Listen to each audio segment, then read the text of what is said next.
satu kolam ini satu paket ini satu kolam ini nanti biaya sampai panen itu sekitar 15 juta. Bibit plus obat plus pakan 15 juta. 15 juta. Kalau panen itu sekitar 1 ton. 1 ton. 1 kilonya kan 18.500. Jadi 1 tonnya itu 18,5 juta.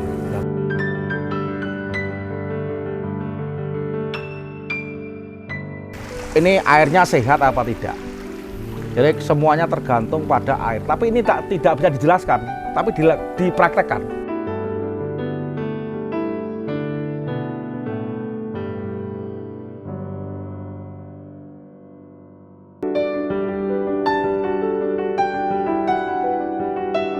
Buat history cerita awalnya dulu kan berarti pisangnya dulu awalnya bukan pisang ini. Pisang kepok. Pisang Pisang kepok. Dulunya pisang kepok, sekarang dipindah ke pisang raja.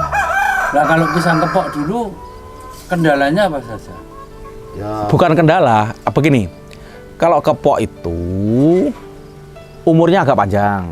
Ya. Yang kedua harganya murah. Kita berpikir begini, sama-sama kita bekerja, sama-sama kita menunggu juga, waktunya tidak terlalu lama, akhirnya kita rubah. Lah, rubah itu pun juga perlu modal, karena kita harus tanam lagi yang namanya pisang raja. Kalau raja di sini tidak pernah sampai tua, Pak. Artinya tuh mesti ada yang cari. Tidak sampai keluar desa. Cukup dalam desa aja kurang. Iya. Pak, saya pesen 2, Pak, saya pesen 3. Nanti tanggal sekian pesen lagi, kurang malah. Kita ngomong sedikit tentang teknis budidaya pisang raja. Berarti ini jarak tanam berapa? Begini, jarak tanam sekitar 2 meter. 2 meter. Terus populasi ketika ngomong per 1000 meter berapa? Ya katakanlah 1000 meter dibagi 4 meter. Karena 2 meter itu 2 meter persegi. Berarti kan 2 meter persegi kan ketemunya 4 meter persegi. 10.000 bagi 4. 1000 bagi 4. 250 kan? Iya. 250. Ya. Itu untuk populasinya ya. Populasinya. Cuma pisang itu anaknya kan banyak. Iya. Lebih dari 3, bahkan 4, ada yang 5. Nah, kita hidupkan cuma 1.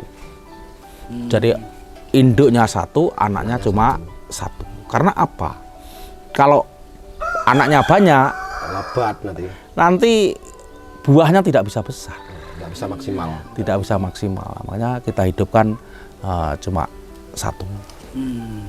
Nah, potensi. Ketika ngomong potensi dengan harga yang di sini saja, dalam 1 pohon itu berarti jualnya per apa ini? Per tandan. Berarti 1 tandan. 1 tandan. Ya.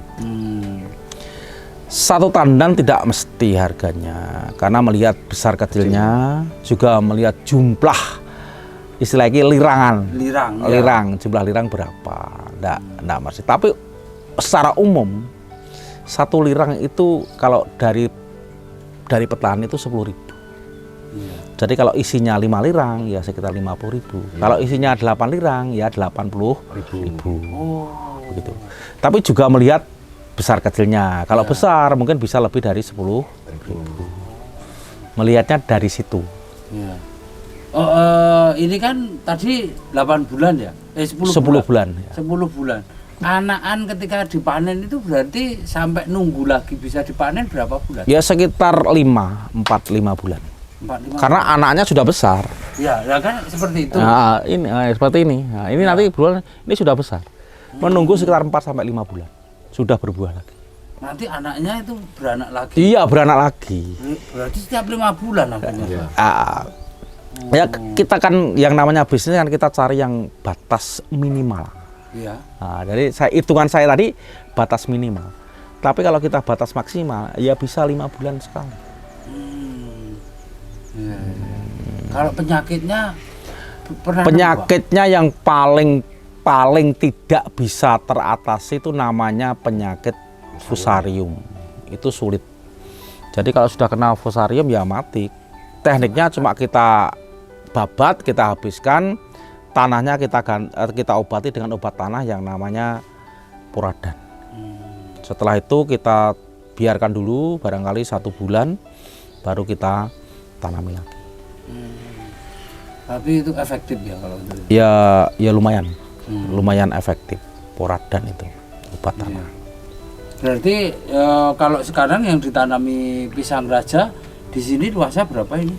Ini 7 kali 40 sama dengan ini. 7 kali 40. 7 kali 40. Terus yang di sawah itu 3.700 meter persegi. Seperapat penjel sawolan kan sama teman. Seperapat itu 2.000. Berarti berapa? Isinya 450 batang dengan anaknya sekitar 900. Berarti itu jarak tanamnya tadi? Ada yang 2 meter, ada yang 3 meter. Oh ya, soalnya kan cuma jumlahnya 400. Ya, saya buat 450 titik itu. Terus sekarang sudah beranak seperti ini. Iya. Ada juga yang kena fusarium. Oh, kena juga. Iya, kena juga. Biasa hambatan. Jadi begini Pak, ada satu hal yang jadi menarik buat saya bahwa usaha yang di desa ini. Ketika mau memulai ini bisa kan nanti buat referensi juga untuk warga tani ini. Jenis usaha di desa. Ketika ngomong di sini menentukan pisang, menentukan lele, itu biar bisa dicontoh kan tentunya tidak semua daerah atau mungkin pilihannya tidak harus pisang, tidak harus lele.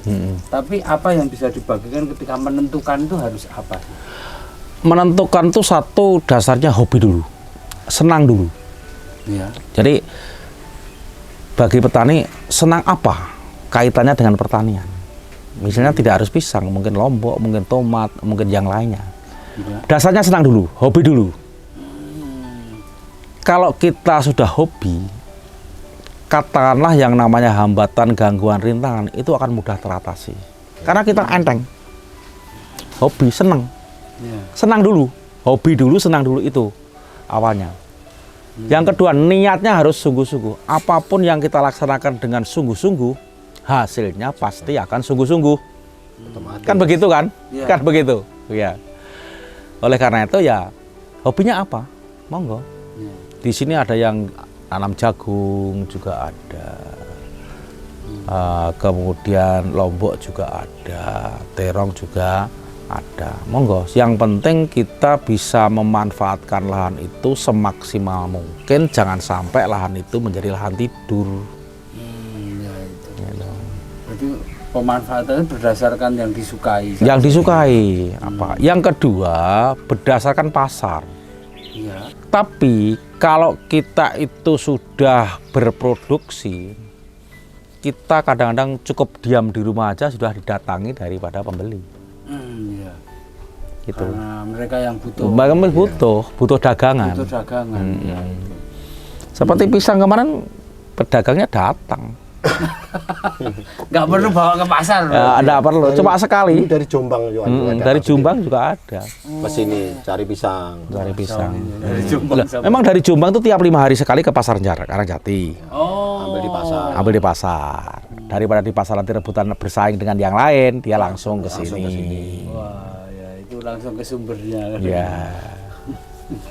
Ada lagi, ya itu tadi kan berdasarkan hobi, tekad, kemudian pasar. Pasar. Ada 3 yang jadi. Itu pedoman utamanya seperti itu.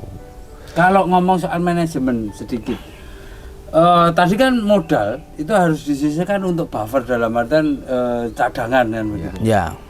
Seberapa besar? Ketika ngomong 100% modal itu harus disisihkan untuk backupan itu berapa persen? Ya sekitar 25 sampai 30%. Itu untuk backupan modal. Backupan untuk istilahnya kegagalan. Ya. Jadi supaya bisa bangkit lagi. Bisa bangkit lagi. Cuma permasalahannya kan satu orang dengan orang lain dari sisi ekonomi kan tidak sama. Iya. Tapi ketika ngomong punya modal anggaplah 5 atau 10 juta berarti kan yang 25 sampai 30% kan harus disisihkan. Disisihkan toh. Cadangan. Iya. Cadangan kegagalan. Iya. Kalau saya boleh asumsikan yang 25 sampai 30 itu kan untuk biaya inputnya ya.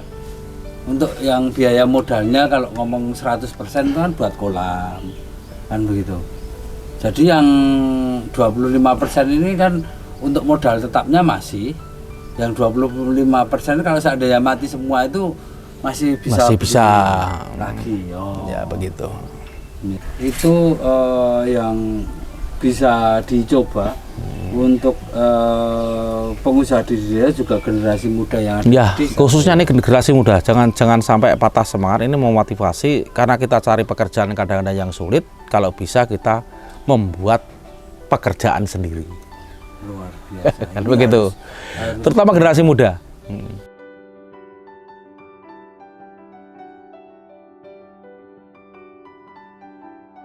Demikian warga Taniling, bincang-bincang kita. Ini di desa mana Pak ini? Desa Kuwu, Kecamatan Barejo, Kabupaten Madiun. Balirejo ya. Ya. Desa Kuwu. Desa Kuwu, Kecamatan Balirejo, Kabupaten Madiun. Madiun. Ya, ini kalau dari pusat kota Madiun Masih sekitar 20 km 20 km dari kota Madiun. Jadi ini memang desa. per perdesaan ini. Perdesaan. Perdesaan. Gitu.